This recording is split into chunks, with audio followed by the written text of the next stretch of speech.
ہمارے ادارے میں کچھ دنوں چھٹی تھی تو میں نے موقع غنیمت جانا کہ کشمیر کے جو دیگر مکتب فکر کے ادارے ہیں اور اسی طرح اپنے بھی کچھ چھوٹے ادارے ہیں وہاں جاؤں، وہاں جو تعلیمی نظم ہے اس کو دیکھوں اور وہاں جو خوبیاں ہوں گی ان خوبیوں کو اپنے اندر لاؤں اور وہاں کا نظم، وہاں کے معلمین کو اپنا مرر آئینہ بناتے ہوئے المؤمن مرآت المؤمن، تو اس حدیث کے پیش نظر انہیں دیکھ کر کے اپنے عیبوں کو اور اپنی کمیوں کو دور کروں۔ ذہن میں کوئی معین ادارے نہیں تھے، ایک دو تھے لیکن ان سے کوئی رابطہ نہیں ہو پایا، تو میں نے اپنا رفیق سفر اپنے ایک عزیز مفتی عادل شپینی صاحب کو اٹھایا اور چلتے رہے۔ تو شپین میں یا اسلام آباد میں ایک جگہ نظر پڑی ایک ادارے پر بورڈ پہ جمعیت اہل حدیث لکھا ہوا تھا، تو میں نے کہا رک جائے پہلے یہاں جاتے ہیں۔ اندر گئے تو اتفاقاً وہ بنات تھا، قصداً بنات ہیں یہ سمجھ کر کے بالکل نہیں گئے تھے۔ خیر جب اندر گئے تو وہاں کا جو نظم دیکھا اور اسی طرح انہوں نے جس مہمان نوازی سے اور اکرام سے جس خوشی سے ہمارا استقبال کیا وہ قابل دید تھا، قابل تعریف تھا۔ اس کے بعد آگے چلے تو صوت الاولیاء راستے میں آیا، وہاں بھی گئے، وہاں بھی کچھ چیزیں دیکھی۔ اس کے بعد اپنے کچھ ادارے بھی دیکھے، تو ان اداروں میں جو خوبیاں ملی کوشش کروں گا انشاءاللہ اس کو کسی ویڈیو میں ضرور لاؤں۔ البتہ آج مجھے جو بات بتانی ہے وہ یہ کہ اپنے جو ادارے میں نے دیکھے ان میں نے جو دیکھا ایک دو اداروں میں، اس پہ مجھے قرآن کریم کی ایک آیت فٹ ہوتی ہوئی معلوم ہوئی،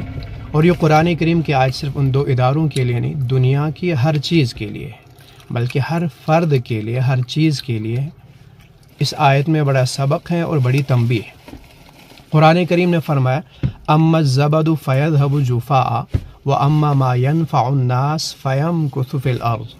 کہ جو لوگوں کو فائدہ پہنچائے گا، وہ کوئی چیز ہو، وہ کوئی دکان ہو، وہ کوئی کمپنی ہو، وہ کوئی ملک ہو، وہ کوئی ادارہ ہو،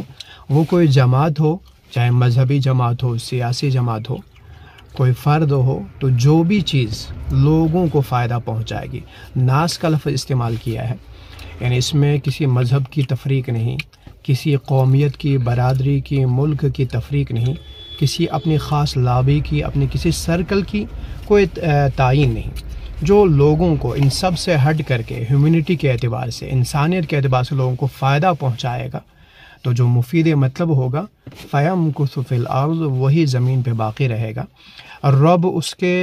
باقی رہنے کے اسباب پیدا فرمائیں گے۔ بلکہ میں اگر کہوں تو زبردستی اسے باقی رہنے کا، پھل پھولنے کا اور ترقی کا موقع ملے گا، چاہے وہ نہ بھی چاہتا ہو۔ لیکن وہ اما الزبد، جس نے اپنی حیثیت وہ جھاگ کی بنائی ہو، جس کو ہم کشمیری میں بولتے ہیں فوسبی اور ہمارے شینا میں بولتے ہیں اس کو تقریباً فینی، تو جس کی حیثیت ایسی ہو، یعنی بے فائدہ، بے مطلب، کوئی مفید نہیں بلکہ الٹا موزی ہو، مضر ہو، تو ان کی پھر کوئی حیثیت نہیں ہوتی، تو یہ فیذهب جفاء، تو یہ ختم ہو جائیں گے، یہ مٹ جائیں گے۔ آپ نے دیکھا ہوگا جھاگ کو ہم معمولی پھونک بھی مارتے ہیں تو اس سے بھی وہ تتر بتر ہو جاتا ہے، یہ معمولی حالات سے یہ چیزیں بکھر جائیں گی جو مفید نہیں ہوں گے، جو بے مطلب ہوں گے،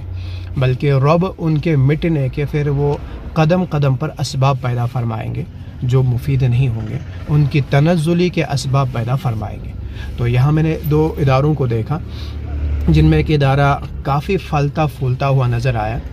یہی مفتی عادل صاحب کا ادارہ ہے، یہ میرے کافی عزیز بھی ہیں اور میرے شاگرد بھی رہ چکے ہیں، حالانکہ جگہ ویسی نہیں ہے، بہت اندر ہے، کوئی دیہات ہے،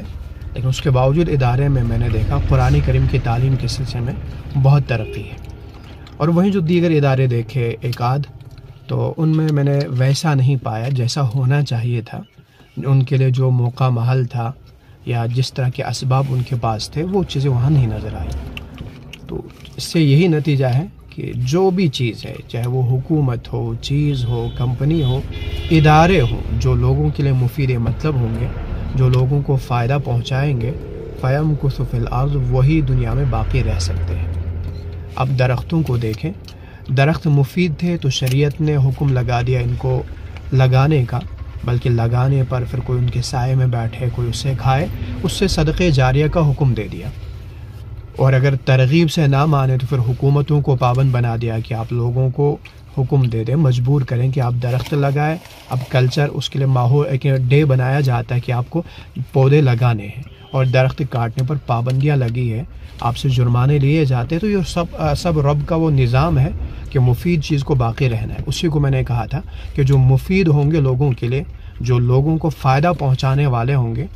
وہ ان کو ہر حال میں دنیا میں باقی رہنا ہے. وہ لمبی عمر جی سکتے ہیں، وہ لمبا کام کر جائیں گے، وہ ترقی اور پھل پھولتے رہیں گے زبردستی بھی، اور اب اس طرح کا نظام پیدا فرمائیں گے. اور جو مفید نہیں ہوں گے، ان کے پاس چاہے جتنے ہی اسباب ہوں ترقی کے، جتنے بھی اسباب ہوں بقا کے، وہ مٹنے ہی ہیں، وہ کبھی آگے پھل پھول نہیں سکتے ہیں. لہٰذا مفید بنیے، لوگوں کو فائدہ پہنچائیے.